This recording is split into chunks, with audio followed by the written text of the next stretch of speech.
For question 30, we're going to look at sphericity. So sphericity is a rule of statistics, specifically ANOVA.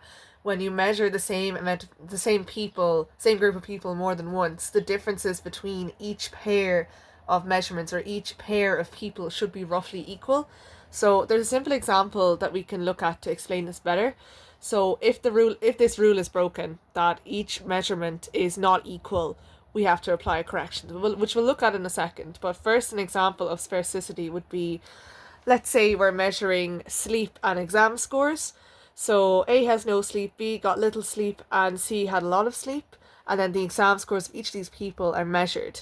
So the gaps between each pair should be roughly equal. So A versus B, B versus C, and C versus A, they should all be, the differences between these scores should be equal.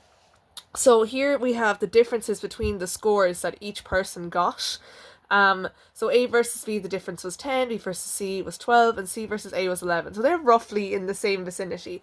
If we had like A versus B was 4 she and B versus C was 8 she and C versus A was 10, then that wouldn't be roughly equal and a correction would need to be applied. So because these differences are roughly equal, sphericity, the rule of that, has not been violated. So the question asks, what will happen to the experimental F-test statistic if the violations of sphericity happen?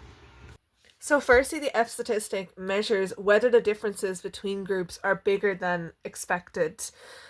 So when sphericity is violated, the F statistic becomes untrustworthy because F statistic is what we're measuring.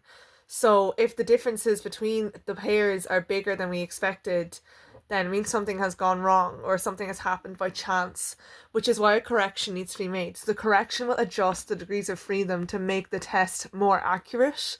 And because of the correction adjusts the degrees of freedom, it could go either way. It could go get bigger, it could get smaller, it could show that the results are less significant or more significant, which is why the answer to question 30 is C, increase or decrease depending on the correction.